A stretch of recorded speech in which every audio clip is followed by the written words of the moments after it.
From the Casey State Bank Digital First Studio at WTWO, this is the Goin to the Hoop podcast. Sponsored by Terre Haute Chevrolet, Indiana State University, and Kirshner Building Centers. Welcome to our Going to the Hoop podcast with Nicole, Christina, and Grant. We have a loaded show for you this week. We're talking mainly about girls high school basketball sectionals that start up next week, where our special guest this week is head coach of the number one team in 2A in the state, Steve Muir of the North Knox Warriors. We're going to join him just a little bit. But first, though, we got to talk about these sectionals, Nicole. They start Tuesday night around the state of Indiana. Good thing Terre Haute South is hosting this year, but it's a tough 4A sectional. South gets to bye. Plainfield and North will kind of open things up. Yeah, and I think this is when you really start to see, unfortunately, for sometimes for Terre Haute, you start to see them playing against those big dogs when you get into these class sectionals. And I agree with you, Terre Haute South on your home court, that always helps. But, looking at Plainfield, looking at Avon, those are some pretty big schools with a lot of talent. And it'll be interesting to see what North and South are able to do there. But I do think the fact that it's right here in your community, that does help with some of the off-the-court variables that might come to play. But this is just that time where you start to see what the other 4A teams are made of. That you do, and moving from 4A to 3A, you got a chance to see Indian Creek and Northview last week. Indian Creek is over at this Owen Valley sectional, which is loaded, which includes Northview, West Vigo, just to name a few. Yeah, and Indian Creek, that one player, she's, I think, 6'4" or something. She is incredible. I'm forgetting her name. I feel bad about that, but she was incredible to watch. And the team, they're really scrappy. They're fun to watch. So I think that's gonna make for a hard opponent for a lot of people in this sectional. Northview, if they were to find them later on in the sectional, I think that would be a cool matchup. Obviously, that's the game I was at last week, because Northview, Audrey Spencer, those girls, they looked good. Like, they didn't look, like they were super outmatched, but it was just that size difference. You can't avoid it. So I'm interested to see if we get any of our local teams facing off against Indian Creek later on, what that looks like and who that would be against. Because like you said, we've got West Vigo in here, we've got South Vermilion. So an opportunity to see what some of our other local teams are made of against that Indian Creek squad, because I see them going pretty far. Northview gets the bye at least. They will not play till later in the week. They get the bye there. We're going to quickly touch on Lincoln and Washington. They're down at the Princeton sectional in 3A. But then we go straight to the 2A sectional. We've been talking about it, Nicole. It's loaded at Eastern Green, including North Knox. But you've got Sullivan, you've got Linton, you've got Eastern Green.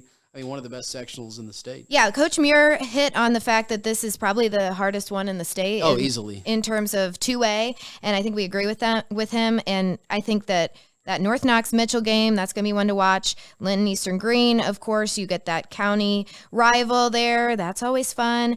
But we have the potential to see several of our local teams, continue to make it forward. And I'm excited to see who North Knox gets, because, again, we talked with Coach Muir.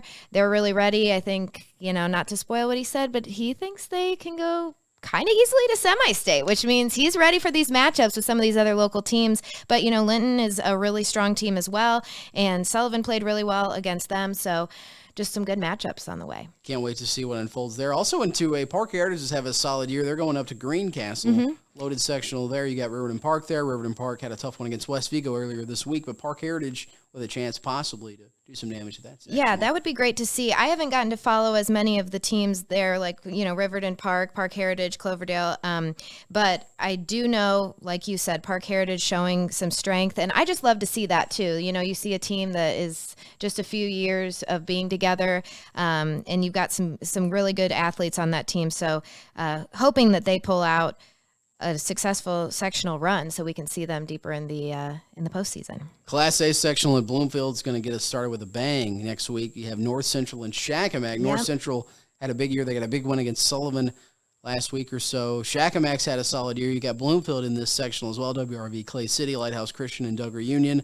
A nice jam-packed Class A sectional, not far from us here in Farmersburg at Bloomfield. Yeah, not far at all. And again, kind of like that 2A sectional in Eastern Green, you're going to see a lot of local teams, and North Central coming off some strong wins and just kind of revving up as the season went on. WRV and Clay City, that's always a good matchup, and you see that sometimes throughout. I think they played each other not long ago in the regular season. So you're going to see repeat matchups that will make for just a little bit more fun in the sectionals. You've covered a lot of postseason play in all Yeah. different sports. What makes postseason sectionals kind of, it's a different vibe than, because Yeah. it's win or go home certainly for sure, but it's a lot of fun when you get a lot of these crowds in for sectional games. It is, and it's also cool because I like that they start in the middle of the week and they just go boom, boom, boom, and you have people showing out. The crowds are really impressive. You're going to see some great crowds at some of these games, especially since you don't have to go far, like the Eastern Green, the Bloomfield. Those drives are going to be well worth it for a lot of local people. But, I mean, basketball postseason, girls or boys, it's always a great atmosphere. But I'm just excited. It says a lot about our local teams that, we've got so many strong matchups and you aren't seeing some of this level of play in other parts of the state. Sectional play starts next week, January 31st, around the state of Indiana. Hey, we are just getting rolling on our Going to the Hoop podcast. Much more to come, including our special guest, Steve Mura of North Knox, when the Hoop podcast is back right after this. Here are this week's matchups.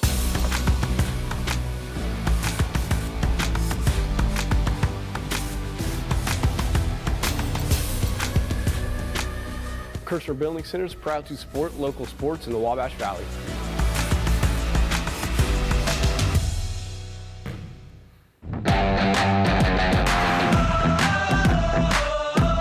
Welcome back to our Going to the Hoop podcast. We are happy to be joined. He is the head coach of the number one team in 2A girls high school basketball in the state of Indiana. They're 22-1, have a big game tonight. He is head coach of North Knox, Steve Mura. Coach Mura, thanks for taking some time out to join us on this week's show. I'm glad to be here. Right away, you guys have a big game tonight. We're talking to you Thursday afternoon. You have a big game tonight at Bar Reeve, playing for a chance to win a conference championship. Your thoughts as you guys, thanks for, number one, taking some time out on game day to get set for a big one tonight at Bar Reeve. Yeah, it's been a while since we have won the conference outright. Right now we're tied with South Knox. We both have, but they have one loss, so if we'd happen to get beat, we'd have one loss also. Last time we did that, we had the same situation. It was about 4 years ago, and we laid an egg. We got beaten that game, so we had to share the conference with somebody. And I know, you mentioned haven't won the conference, but 10 out of 11 seasons of the last ones, winning seasons for you. What do you attribute that success to, and how do you put that to work when you're going up against someone like Bar Reeve? Well, defense has been, folks, for the last 10 years. We have really worked hard defensively because we always have this idea. You may not be hitting on there all nights, but if your defense should show up, you should get off the bus every night. And so that's something we take pride in. And also the dedication. I'm really lucky and fortunate to have the dedication that I have. The girls really work hard in the summer, and I have really good coaching staff. I have good junior high coaches. I have good assistant coaches. Did you guys, I think you were our last Valley team standing last year, made it to the regional championship. Certainly you knew you brought a lot of talent back. Did you know coming into this year how good you could be? Because like you said, it still takes a lot of blood, sweat, and tears. You guys certainly number one in the state for a reason. This past summer, I got an idea that how good we could be. I knew we were young. We're a very young team. We have only 2 seniors. But going in the summer, we won a couple of tournaments this summer, beat some really good quality teams, some 4A teams. So I thought, I think we're going to be pretty darn good because we lost to Gracie Pohl, who averaged 18 points a game. So, we're ranked, I think we were preseason number 10, and I thought, I think we're higher than that. And we went from number 10 to number 1 real quick. It was within like 2 or 3 weeks. So. And we've been talking before we started recording about the sectionals coming up. Obviously, you still have some of the season to focus on, but looking into that loaded sectional, what are your thoughts on some of those potential matchups for you, starting with the first one? Well, Mitchell's lost some players from last year. But I scouted them the other night. They're still strong. We're not very big. We're short. And they have a lot of tall girls inside, so rebounding is going to be a key to that game. But when you talk about the sectional itself, I don't think there's a tougher 2A sectional in the state. You've got Linton, I think they're ranked 8th or 9th in the state. South Knox has won 6 games in a row. Eastern on their home court. So you can't just show up. You have to bring your A game to win this sectional. Your schedule, you kind of set up for that throughout the season. You guys have played a tough schedule. You play teams like North, Brownstown Central. You want your schedule to set up. You feel like certainly your girls have been battle tested. That's what you want heading to the final couple of weeks of the season. Yeah, we played I thought a pretty good Vincent's Lincoln team the other night. We want our second half of the season to be built up a little bit so we can get prepared for the sectional. Tonight at Bar Eve, I think will get us ready because they're tall, strong, and our sectional is loaded with a lot of height. So rebounding is going to be a key for this sectional. And I know, switching gears a little bit, that coaching these young women and getting them to where they need to be on the court is one aspect of this. But of course, you've coached your daughters, and I'm sure a lot of these young women become like daughters to you through coaching. What is it like to see them in a really important time of their life, turn into these young women that then go on to the next level or go on to adulthood? And what do you try to instill in them? Well, I was asked that the other day. I think discipline, basketball teaches a lot about discipline. And that's something we try to instill in them, even when they're in 7th grade, going into junior high. I have a very structured junior high coach. So to watch them, I've had these seniors. I talked today at our banquet. I've had these seniors ever since they've been in 3rd and 4th grade. I've coached them. And to watch them grow into ladies, it's just amazing. And they're going to do well in life because, they've had to handle all these situations. So, yeah, I feel like a dad 90% of the time. But you probably see them more than their own dads do. So I'm proud of what we've done, and I'm proud of these seniors I have this year. You touch on the 2 seniors, only 2, but they're very important to your program. You guys honored them the other night on senior night. What have these seniors, the 2, meant to your team? Well, it's not all about point production, what you see in the stats. I have 2 very good role models for the rest of my team. They're great captains, both captains, and the rest of the players really look up to them. Especially the young ones. We have a young group that sits behind our bench, and one thing that these 2 do is they bring enthusiasm, and they're constantly talking to the team and trying to get them up. So I'm just glad they've been part of our program. Oh, yeah. Now, we ask this to everyone, and this might be the first time we're actually getting someone on a game day. So we know this isn't part of your game day routine usually, but what does a game day usually look like for you guys down there in Knox County? I'm an art teacher. Okay. So I'm teaching kindergarten kids for most of the day, 1st grade, 2nd grade. So awesome. You go from one extreme to the other extreme if you're talking about me. But, the kids, one thing we do as soon as we get to school is they have their scouting reports ready. And we're very detailed on that. They have to look at the scouting reports all the way over on the bus. And then if we win, they're relaxed on the way home. But one thing I think we do a good job as a coaching staff is preparing our kids, and that's one way. You guys have certainly been battle tested. You've got the support. What's the support been like when you have a team? North Knox has a prideful program of a long history of having success in girls high school basketball. You've been a part of that. What's the support been like as you guys get ready for sectionals next week? I don't know if you saw the Linton North Knox game. I don't know if you saw the crowd. I think Omar was down there, but that was one of the best games. Amazing. We have had huge support. We're not a very big community. We're small. We're a farming community, and we've not had a lot of big success, and this has just been important to a lot of the older people. You can't believe the number of older people that come up and talk to me like McDonald's and say, hey, we're proud of your team. We watch you guys live stream. We listen on the radio. For us to go far, it would be huge to our little community. When we went to semi-state about 4 or 5 years ago, that was amazing. And I can't imagine what it would be like if we ever go all the way to the state finals. It'd be great for our community.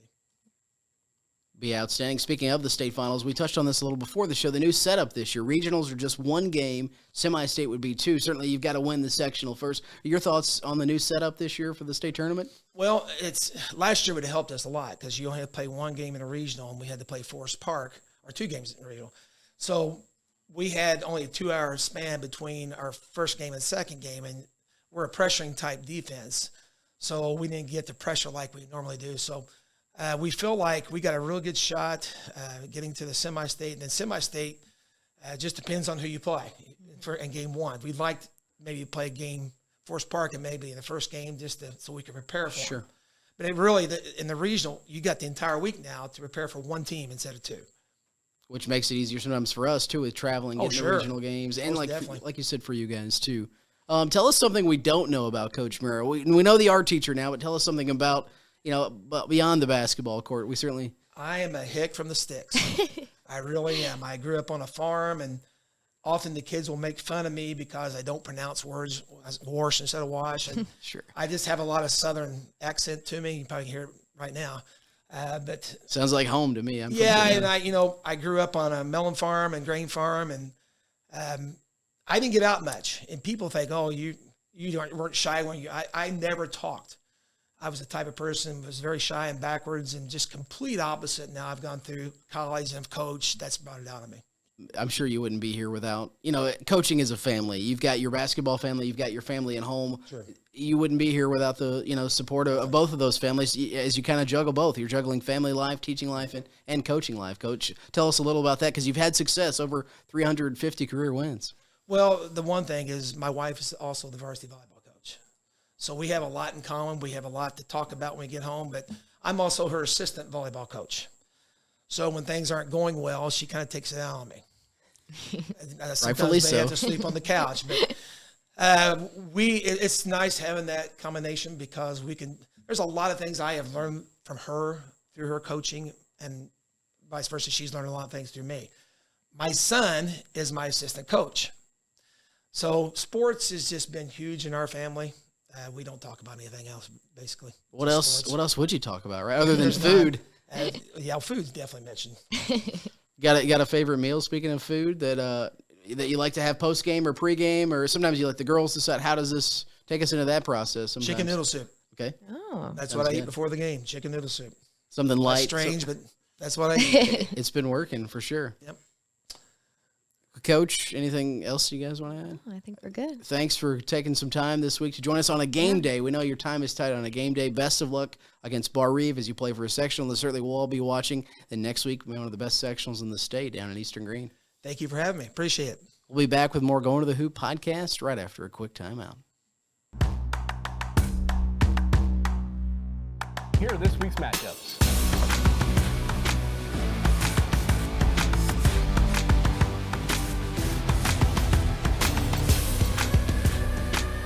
Kirshner Building Center is proud to support local sports in the Wabash Valley.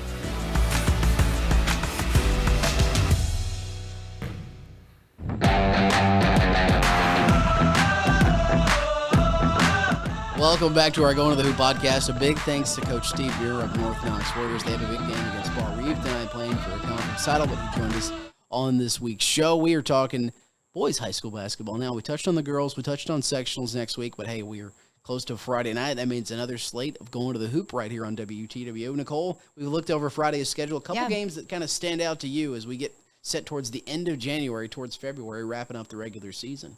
Well, we were just talking in the first block of the podcast about Linton and Eastern Green facing off in the sectionals. The girls, I think, seeing that game come up at Eastern Green for the boys on Friday stands out. I think that's always a good matchup. It's going to have a good crowd. Cloverdale at Northview is catching my eye as well. That's always a good little matchup there. And Northview hosting again, I think that they can use that. They can use some home court advantage. They've had kind of a rough slate so far. I think looking a little bit further down, seeing games like South Vermilion, Shakamak, Sullivan traveling to Brown County, just some good West Vigo, Edgewood, some good local matchups, I think, and this is where we really start to see what some of these teams are made of as we head closer and the stakes keep getting higher and those records keep getting more and more important. Can't wait to see what happens on Friday night. And how about Terre Haute South? They had Bloomington North last weekend. They've got Bloomington South on Friday, a big Conference Indiana game for Coach Maynard Lewis. Yeah, we talk a lot about how when Bloomington comes to play Terre Haute, whether they're coming here or, the teams from Terre Haute are going there, it's always, it's good. It's always hard. It's like an uphill battle because these teams, you're right there in Bloomington. They always have a lot of talent. They always have, that's just a town that breeds good talent for sports in general, but for basketball, you always see some standouts from them. But I think Terre Haute South has a lot of great depth to their team, and I think that this will be a good challenge for them, but I wouldn't be surprised if they were able to pull out a win, at their home court, and I think they look forward to bringing the B-Town teams over here to Terre Haute. A lot of bragging rights, a lot of fun on the line. Last week, we had the big North Davies Linton showdown, and the game lived up to the hype. Joey Hart winning it for Linton at the end. Just a big comeback when Linton was down 10 in the fourth quarter. They come back, Joey with 12 of his 25 in the fourth, and hits the game winner. Then at the very end, Jalen Mullen's shot almost goes in to win it for the Cougs. Yeah, what was that atmosphere like? I mean, just incredible. That's what you want high school basketball to be in Indiana. A packed gym, a good game, a back-and-forth contest, and where the loser really felt like they should have won, and the winner is lucky to get out of there with a win. Right. Great game. Oh, yeah. And you root for both of those teams because they have so much talent. They have, great fan bases, and so I was really happy to see that it came down to the wire and that you got the game that we, us fans deserve to see, and I love that you got to go and experience that environment because you're right. There's nothing like it. And Linton with a big day on Saturday. Joey Hart returning to the bench, Coach Joey Hart, and so I think that'll be something that they'll be excited to play for him and have him back in the building on the coaching side of things. He's been at the games, watching. For sure. But back to back for them playing Friday and Saturday. Yeah, they'll be ready. North Knox on I think, it is North Knox. North Knox on Saturday. I think that they'll be ready for that, and they'll be excited to have Terre Haute North not on the Friday schedule, but, Coach Wolfley was on our podcast last week. They host Bedford North Lawrence on Saturday. It's that time of the year you're not seeing these teams maybe play every Friday or every Saturday. They're trying to get games in and get ready for which is postseason play in a couple of weeks. Yeah, and I got to see a little bit of North the other day. By the time I got to the game, they had pulled most of their starters, which was cool because you got to see Wolfley's son and some of the other kids some of the younger guys that don't get as much playing time get to get out there on the court and make some plays and work on some of their skills. But they pretty easily took care of Clay City, and they just look really strong. And what is it, 7-8 wins in a row now that they've got under their belt. And Coach Wolfley, he knows what he's doing over there to keep them going strong into March, and he wants to be there. Speaking of March, we've got a team looking over college basketball that's trying to string some wins together before March. That would be the Indiana Hoosiers, who are now above 500 in Big Ten play. Yeah, and Minnesota. Not a nice win, not a pretty win. Trace Jackson Davis continuing to save the Hoosiers time and time again. I saw that he was added to the Naismith Defensive Player of the Year today, the watch list. So people really paying attention to him. He passed the all-time blocks for the Hoosiers. So he's really becoming really, really stepping into the role that we always wanted him to be in as, IU alum and fans. And I think that from watching it from, our perspective as broadcasters and, people who kind of analyze the game a little bit, I think you noticed that Mike Woodson wasn't there last night. I think that was pretty obvious. There was some substitution things that were weird, and Malik Renew didn't really get much play time in the second half. That was kind of an interesting call. I'm not going to pretend to know, exactly how to coach that team, but I think Woodson was missed, and it'll be good to get him back. And it'll be good to hopefully get Race back to full health and get X back soon, so they can really nail down some of these wins in February, because they're going to need them. They're going to need them. They got a big one Saturday night at home against Ohio State, 8 o'clock. Assembly's going to be rocking for that. Oh, yeah. It's going to be good. Speaking of college basketball, Purdue, the new number one again. This is their, they've been number one earlier this year. They're on a tear. They have a big one against Michigan tonight, Thursday night, as we record this show, with the Boilers continue to be impressive and just marching towards the showdown with IU on February 4th. Oh, yeah. They are more than impressive. I mean, they're just so clean. Like they handle so many of these matchups, and they make it kind of look easy. I mean, where the Hoosiers consistently are like trying to give people a heart attack watching at home because they bring it so close, and for no reason sometimes you're like, how did this get away from them? Purdue's handling the season really impressively. And I mean, they held a team to 12 points last week in the first half. You're doing something pretty good when you do that. Yeah, and they've got that star power, but they're just really, really impressive. And I just am really excited for that IU Purdue matchup. February 4th, it's a big one. I think it's going to be a real, it always is. It's a huge game. It's the definition of college rivalry, IU Purdue, and both teams are going to come to play. I'm, as an IU alum, just a little scared because Purdue, I don't know the last time they looked this good, and they've looked good in recent years, but they just look incredible right now. Can't wait to see what happens there. Speaking of a team that looked good in the second half, they came so close. The ISU Sycamores, they were down 18 at Drake. They come all the way back. Voss McCauley hits a three. They take a lead with 17 seconds left. They get a rebound. They tip it back out, and then DJ Wilkins, the chances of him hitting that. Drake's a really good team. They're a tournament team. Drake hits the three, and they beat ISU last second, but a valiant effort from the Sycamores the other night at Drake. Yeah, and I think that's been narrative for a few of their recent games, just coming up short right at the end or near the end. Really, that second half, we talked about it last week, not performing as well in the second half, or this time they did, coming back in the second half. But, from watching them and going to covering most of their games, what do you think might be missing, or what do you think they need to do to turn this around? I mean, they're close. I talked to Coach Schertz at practice today. When you're on a streak like they're on, they've lost 5 straight in the conference. You feel like every little thing is magnified because you're trying to climb an uphill battle. But they feel like they're close, especially the fight that they showed the other night in the second half against Drake. But this weekend, they're welcoming a Northern Iowa team that's second place in the conference right now at 8-3. Yeah. And they have Evansville next week, which is an in-state rival. So there's no off night in the Missouri Valley Conference. We know that, especially when you're playing this tough a defense. They're trying to, to close out guys.